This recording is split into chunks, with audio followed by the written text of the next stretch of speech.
All right, welcome back everyone to another episode of an Inconvenient Sports Pod. I am one of three hosts, Adrian, alongside with Rod and Ricky. Say what's up. Hello, everybody. All right, so to start off this episode, a lot of things happened over the weekend and on Monday. Um, First, let's just kick it off with the Jake Paul fight. Um, Jake Paul had a big boxing match against Askren and ultimately knocked him out within seconds in the first round. It was also like a crazy concert event thing. I didn't know that well, Ice Cube, E40, Snoop Dogg, and Too Short were on did a performance um, with their new group called Mount Westmore. Uh, Justin Bieber also was a part of it, and it was just a crazy little ordeal. But ultimately, I knew it was gonna be a crapshoot. It was just all a money thing. Um, yeah, knocked him out. He kind of looked like he kind of flew and let Jake Paul hit him. But I don't know. Did you guys watch any clips on it or anything, or what did you guys think about it? Yeah, so what it looked like, right? Ben was knocked to the ground initially, and like you were saying, it just seemed like such an obvious flop. He fell down, he got up, and he was ready to fight again, but the ref just kind of looked at him for a few seconds, and the ref was like, "No, he's not ready to fight again." And the ref just called it, and that's where everyone was saying like the fight was so rigged because he fell down pretty hard, got back up, and all of a sudden the ref was just like, "Yeah, no, this guy is not able to continue fighting." I mean, his record. I think I'm gonna mispronounce his last name, but it's Ben Askren, correct? Yeah, Ben Askren. Yeah, Yeah, I mean his record in the MMA was what 19-2, if I'm correct. So but that's the thing with like MMA fighters. Being a really solid MMA fighter doesn't translate to being a solid boxer. And yeah, he was 36 years old. He got about a little over half of $1 million, even like from losing that fight. He's 36 years old. He had nothing else to prove anymore. So why not just, go take a cheap dive and just, collect whatever money he can. It was obviously rigged. I think Jake Paul, yeah, he might be a good fighter, but then again, he's also fighting guys who are either just already ready to retire or he's fighting at this point like guys that he finds at a Walmart next to his house or something. yeah, pretty much, man. But yeah, it was just such a. I knew that something like that was gonna happen. I mean, Ben Askren, like after the fight, he was walking out with his family and he was just like laughing and smiling, like he knew he was gonna count that money. And Right. but hey, you can't knock the hustle, man. I mean, Jake Paul. So the whole fight ended up getting 75 million as a whole, but you also got to pay people. But Jake Paul pocketed 10 million of that from that pot, and 1.5 million people bought the pay per view, which is just insane. But I mean, Jake Paul is calling out a lot of people, and I think Oscar De La Hoya is one of them. And he said he's down to fight, but I mean, Oscar De La Hoya, man, I don't know about that one, man. Like, I think Mike Tyson is in better shape than him, but Oh yeah, yeah, for sure. yeah, I don't know. But what do you think, Ricky? What do you think about the fight? What do you think? So I I get to my friend's house because we're gonna hang out, and he had this fight on, or yeah, he had some kind of boxing. I don't even know what the hell was going on. I'm like, oh, cool. What are you guys watching? He's like, watching boxing. I'm like, boxing. This looks like a fucking music video. I'm like, is this boxing? And then next thing you know, I see Justin Bieber performing. I'm like, oh, dude, is this a joke, dude? Like, and then I see this like the prelim, the fight before I guess the main event, or I wasn't even paying attention to it. So this guy was like in like wearing he had like this green blue hair color that looked like a joke. Then his trunks were like aqua green or whatever, and I'm like, dude, and they were just fighting, and like that fight was even weirder because I don't know if did you guys watch the fight? Did you guys watch it? I saw a clip of it. I mean, the clip was just as long as the actual fight itself. It was like 10 seconds in when he got knocked out. So I mean, that was pretty much it, honestly. Well, But yeah. So that prelim fight was even a bigger joke because like the guy claimed to get like hit in the nuts, but the Oh guy my didn't god. even. The guy threw a punch, but he didn't even land it. And if he would have landed it, it was gonna hit him like on the side like hip. It was nowhere even near the nuts. The guy was grabbing his nuts and he was just crying and like it was. That's when I'm like, dude, this is a joke, man. Like, and then next thing you know, all right. So that fight was over, and then we see like Jake Paul doing some weird stretches before the fight. It looked like he was doing like the human pretzel, dude. Like I've never seen a guy getting ready for a boxing match, doing the pretzel with like another person attached to him. hmm It was He the was doing his weirdest thing, butterflies, man. yeah, you dude. gotta stretch out the legs, man. They matter in boxing. No, but if you guys can look up images of what he was doing, I think we would all be like, "What the hell?" Like, Yeah. right? And so then again, Justin Bieber comes on to perform a song. I'm like, dude, has to be a joke, man. And so yeah, right. So that Ben Askren, yeah, he comes out. Dude's out of shape, man. You can just dude. This guy has a dad body like crazy. Like you can tell this guy has not.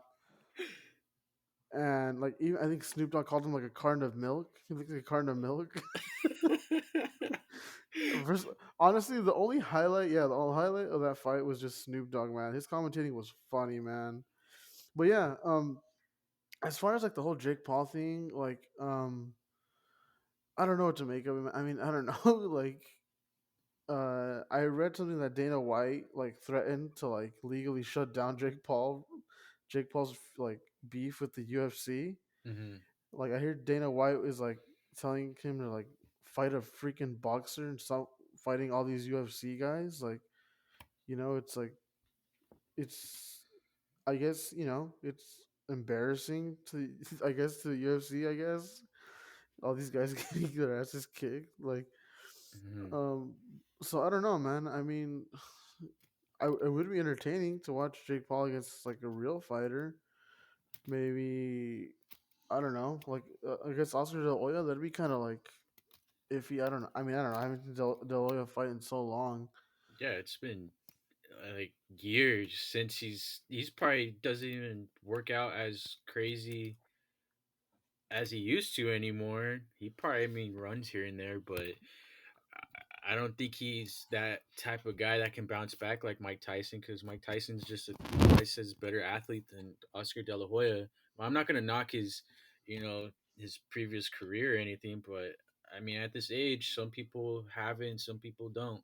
And Oscar De Well, La yeah, Hoya, he's already pushing 50 yeah, at this point. yeah. I mean, Mike Tyson is like he's already up there in age too, but yeah, it's just some people can lose it around that age, you know. But Hmm. as an athlete, probably it's different for normal people like us, you know what I'm saying?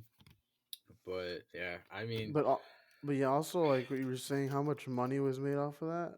yeah, 75 million, dude. That's crazy. yeah. I mean, I don't, who knows how many people even remember Oscar De La Hoya, like such a big name like that. Um, I mean, he's I mean, the only thing he's connected still and people know from him is his Golden Boy um his Golden Boy team, but I mean, we'll see, but I would really be interested in buying a pay-per-view fight if he calls out an actual boxer. Maybe Ryan Garcia. That would be pretty crazy. But I mean, I don't think he's gonna call out anyone serious because I mean, he just wants to put on a show and get that quick money. And I think it's like it's a great hustle for him, man. You can't knock down the hustle, but I don't know. Like, do you guys think there's anyone out there that would fight him is an actual serious, contender right now that's still fighting, or you think he's just gonna keep on calling these old guys? I'd like to see him get his ass beat by Canelo.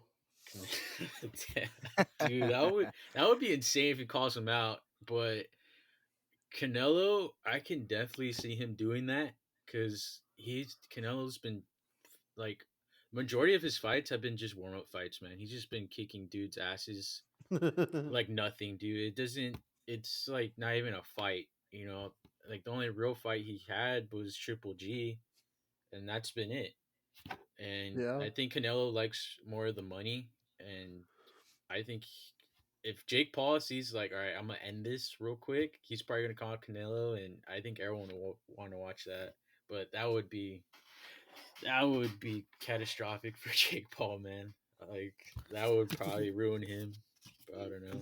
I- If we're gonna stick to watching him fight MMA guys, another person who would probably match his personality would definitely be McGregor for sure. Oof. Yeah.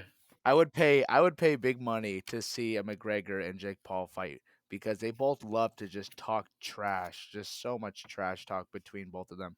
I wouldn't pay if the fight's only gonna last less than a minute, because then, right, I just lost about a good $50 just to watch a 10-second fight. Mhm.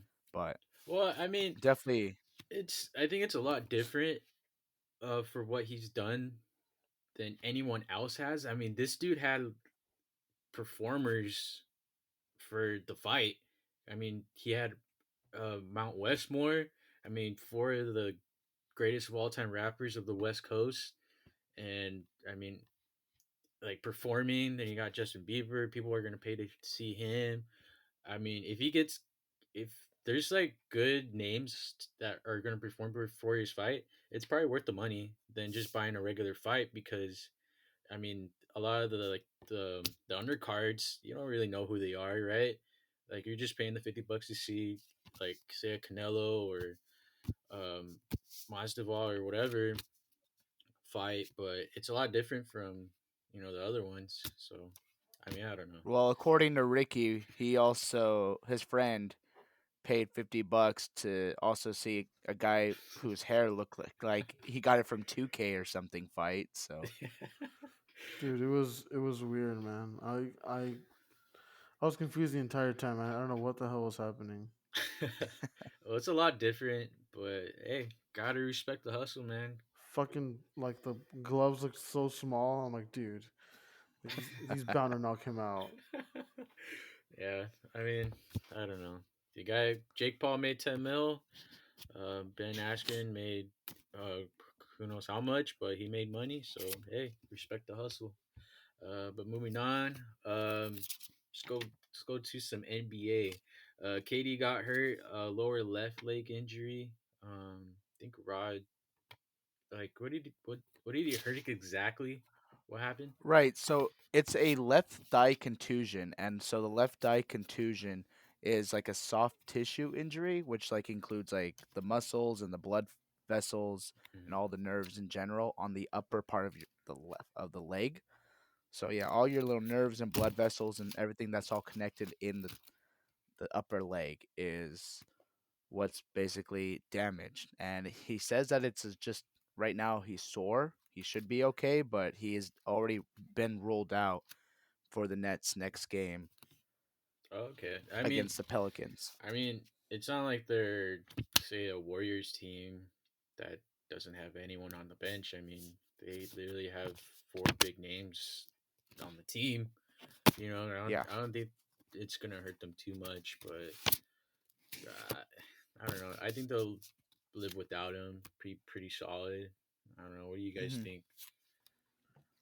Well, I mean, before the injury, he was averaging 27 points per game, just under 7 rebounds, 5 assists, and he was basically giving up the same numbers that he did back in 2018. And right, because I believe he did not play what 2019 he was out all of that year Yeah, with an injury. yeah, he was out all with like it was an ACL or something. I don't know, but yeah, he was out for that Right. whole year. But he was top 10 in points in the whole league before, the injury. And right now the Nets we're sitting at 39 and 19, so, we're at a good pace right now. We're second in the East. If he only sits out a couple games just to let the soreness go away, I would be fine with it. I'm sure that this is not going to be an injury that's going to linger much, and I'm pretty sure he'll be ready to return to action in probably about, I don't know, I would give him a week and then just have him come back, see how he feels. Yeah, I think they'll be fine without him. They're standing comfortably. They got a ton of guys that can help carry the weight. And hey, we'll see, man. Another thing, baseball. My A's are on a winning streak. They just won 10 straight. They did play a two like a double header today. There was a little COVID outbreak, I think, with the Minnesota Twins, and yeah, they played the Twins twice today. Once in the AM, and then uh, they just finished up in the night, like I don't know, 4 hours ago or so. And yeah, they're on a 10 game winning streak. But Ricky's Giants too, they're doing pretty well. I haven't been seeing their games. What do you think, Ricky? So yeah, man. Giants are on a 3 game win streak right now. Honestly, man, I didn't expect this from the Giants coming in. It's with the roster still developing. Your vets are not once what they once were. But they've been pulling through, man. Like today, scored like yeah, they scored 10 runs today against the Phillies. They were down like I think they were down like 5-2, like in the sixth inning, and then they just started coming back. So it was pretty cool to see, man. Excited. Maybe we could see if they could put up a fight with the Dodgers later on. I think they're gonna have a series next month already. It'll be exciting to see. But yeah, man, I'm excited. Let's go Giants. Yeah, Giants are doing well. They're pretty much the top three teams in the NL conference, along with the Dodgers and the Padres. So yeah, then the A's are getting up there too. We're leading in our division. Well, not our, I think our division. Yeah, we're leading in our division. So I'm happy as an A's fan. Won 10 straight. I want to break the record for the longest streak in the season. So we'll see what's up with that. Um, Another thing that happened, uh, very, very, very crazy retirements. First was Alex Smith. He retired. Um, I mean, it was understandable. He retired from, after coming back from a crazy injury like he had. I mean, going through 17 surgeries, almost died. It's just, it's a crazy ordeal to go through. Um, but he made comeback player of the year last year. He went 5-1. He did really well. And another retirement is Jordan Reed. I mean, he's gone through so many concussions. He said that he went to, I think, neuro. I forgot how you say it, but he went to like somewhere where they study the brain, and he got some scans, and the doctors just advised him like, "Hey, man, it's probably a good idea to stop playing." And Jordan Reed thought it was a good idea for him to, stop playing, so he retired as well. But I think Alex Smith, man, he's gone through so much, and us as Niner fans, we've seen him go through tough times with us, the good times, and see him go off, doing his own thing with the Kansas City Chiefs and Washington football team. But hey, what you guys' thoughts? Some memories of Alex Smith, favorite ones, whatever you want to say about the guy. So my worst memory of Alex Smith was that that one night game against the Philadelphia Eagles where he threw a incompletion on third and long, and then all of a sudden, all of Candlestick started to erupt, screaming, "We want Carr, we want Carr!" And honestly, I thought that was probably the last time we were gonna even see him in a 49ers uniform. Hmm. When Jim Harbaugh was hired that next season, and he was saying Alex Smith is our guy, I thought he was making a mistake for sure. I had already counted out Alex Smith from being the 49ers quarterback. I was already ready to move on from him. But, you know, like I said, that was my worst memory of him. And my favorite memory, my best memory of him was him running down the sideline against the Saints in the wild card matchup where he got that beautiful block from Joe Staley and he like sprinted towards the end zone. He's celebrating the end zone, like flopping his arms. Like I've never seen anyone celebrate like that, but he's like his arms are just like flopping all over the place because he got that long touchdown run. And it just goes to show, hey, he had really unfortunate coaching staffs early in his career, and that's why I think myself and a lot of other 49er fans were so quick to write him off because he wasn't really given that head coach that believed in him or was really, you know, the best fit for him. Obviously, he had a great college coach in Urban Meyer, who's he's going to be coaching his first season in the NFL, so we'll see what happens there. But still, very great college coach, and to go from Urban Meyer to Mike Nolan, who just this past season was the defensive coordinator for the Dallas Cowboys, who his defense ranked 30th in the league or something like that. Hmm. Not He went through several different offensive coordinators in his first few years, so obviously he couldn't catch a break. Later on, those later years for Alex Smith was, I was happy for him. I was really happy to see him bounce back with the Niners. If it wasn't for a couple Kyle Williams fumbles, you never know. He might have led us to the Super Bowl. And if he wins us that Super Bowl that year, he he might still have been playing for the 49ers. I don't think he loses his job to Colin Kaepernick. He might have been retiring today or the other day as the 49ers quarterback still. That's just my thoughts. And Yeah. like I'm happy for Alex. He got dealt a really bad hand to start his career, but he won, winning comeback player of the year. That wasn't just for that season. I think that was for his whole career that he had to come back through a lot to, finish strong. And he was such a great mentor to Colin. He was such a great mentor to Patrick Mahomes. They both had nothing nice, they both had nothing but nice things to say about him. And so kudos to you, Alex Smith. I hope retirement treats you well. Hmm. What do you think, Ricky? Any Oh memories? man, just you talk about adversity, man. Like Alex Smith is one of the toughest guys I think the Niners have ever had because yeah, we said it. He had a lot of coaching difficulties early in his career. Wasn't put in the best situation. He didn't have the confidence in himself. I think like compared to when he got Jim Harbaugh and like Rod said, Harbaugh basically gave him the keys, to the offense. And yeah, um, like if I had to have a great memory of Alex Smith, it'd be that same touchdown that Rod was talking about, that bootleg to the left with Joe Staley lead blocking him and cutting that defender. And yeah, Alex Smith just looking like a kid, like a kid that just scored his first Pop Warner touchdown, man. Just fluffing his ears, and it was just awesome, man. And then obviously you can't count out, what was it, 3rd and 6 to Vernon Third and three. Davis, Yeah, 3rd and 6 hitting that post Was down it the third and middle. six? Yeah, or 3rd and 3. It was 3rd and 3. Yeah. 30.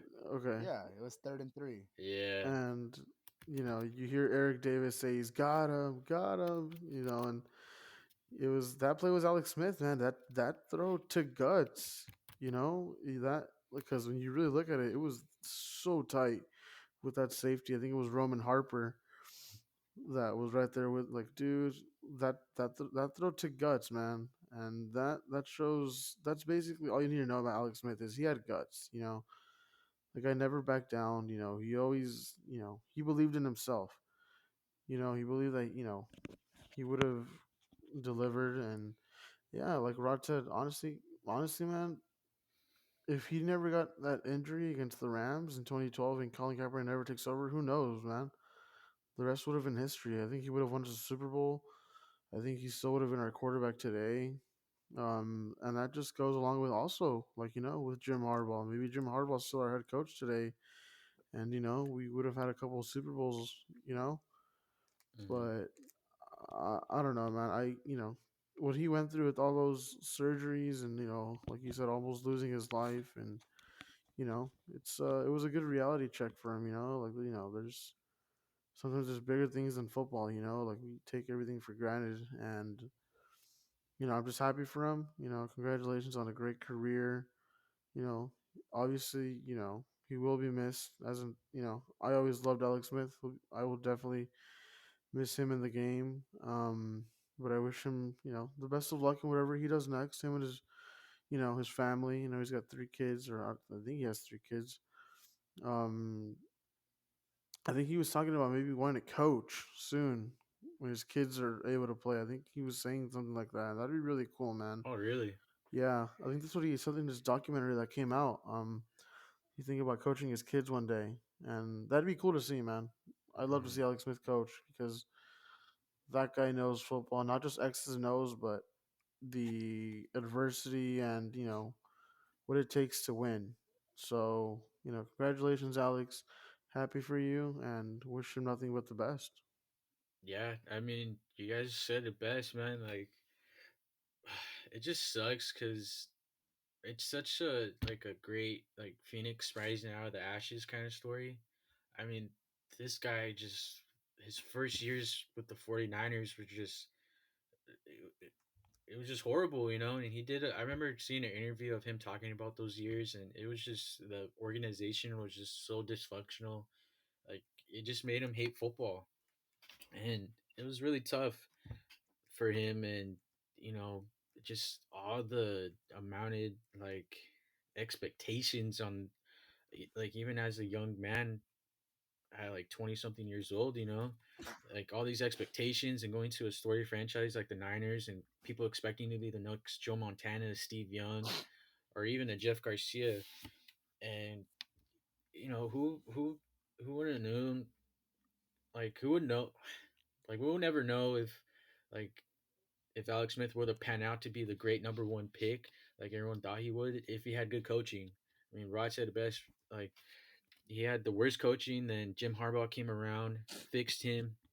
And then he went to another great coach, to Andy Reid, and he just blossomed, and his true potential came out. And you know, he proved that you know he is a good quarterback. And you know, just like the same memory I have with you, along with you guys, is that run against the Saints in that playoff game, man.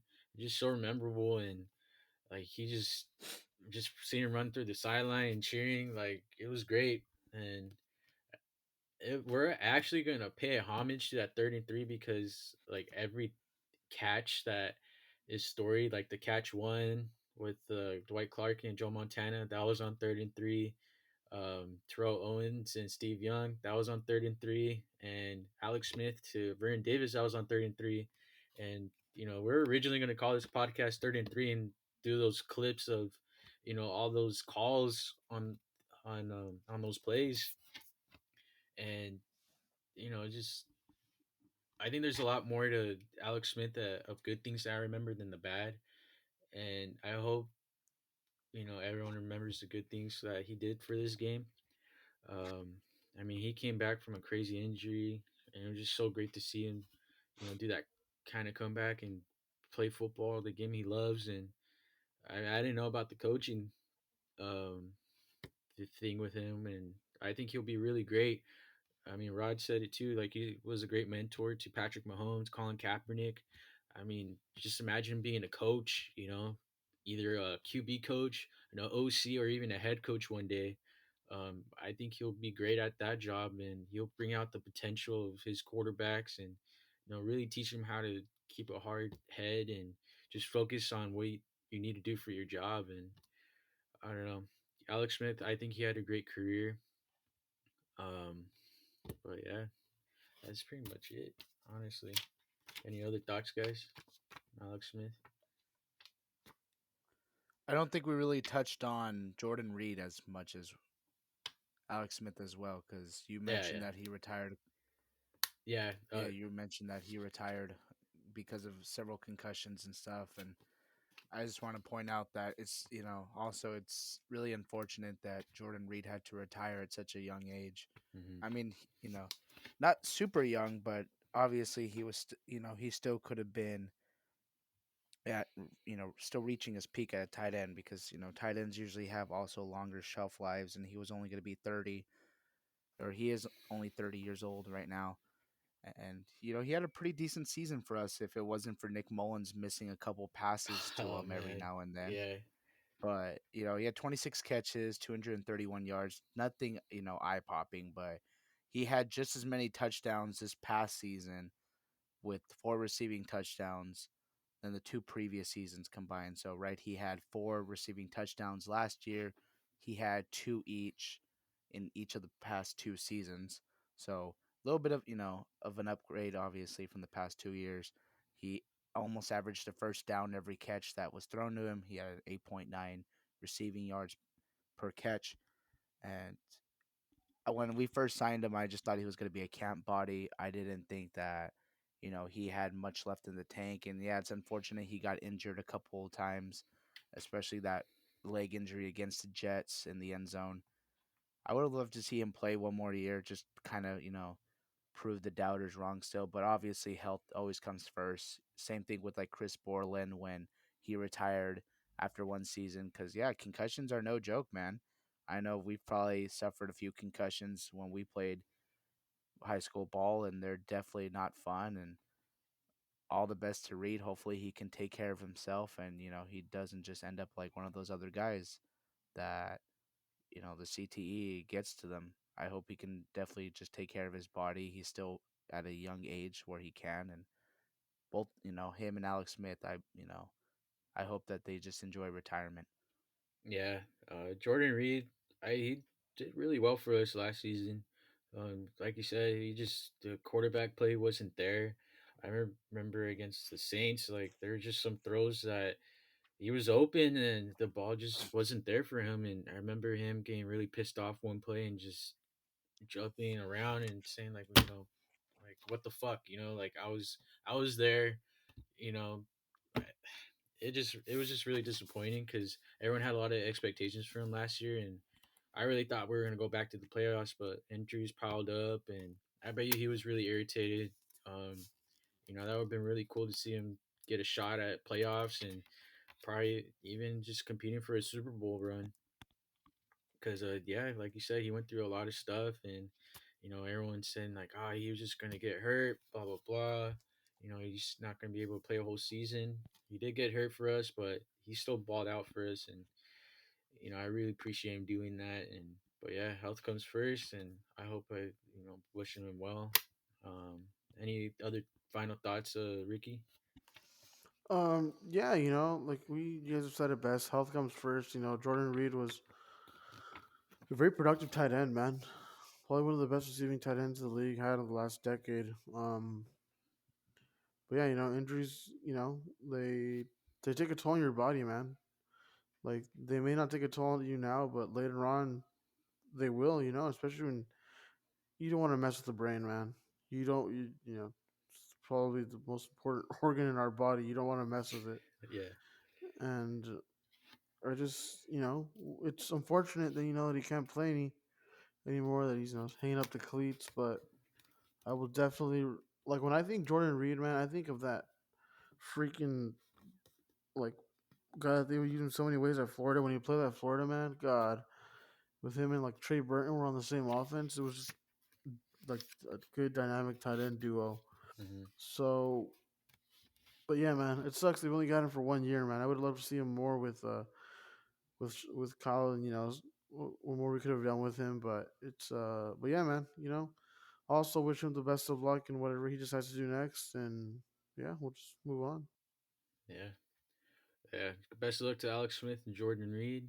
But yeah, that'll conclude today's episode. Today's really short. We're gonna be trying some short episodes for a little bit. But we have a special thing going on next week. From today, we're about 9 days away from the NFL draft, so we're gonna be doing a NFL draft mock draft special. Doing all around one. Next Tuesday, we're gonna be dropping it. Very excited for it, and it's gonna be a good one. So yeah, but that'll conclude today's episode, and we'll see you guys next time. All right, later.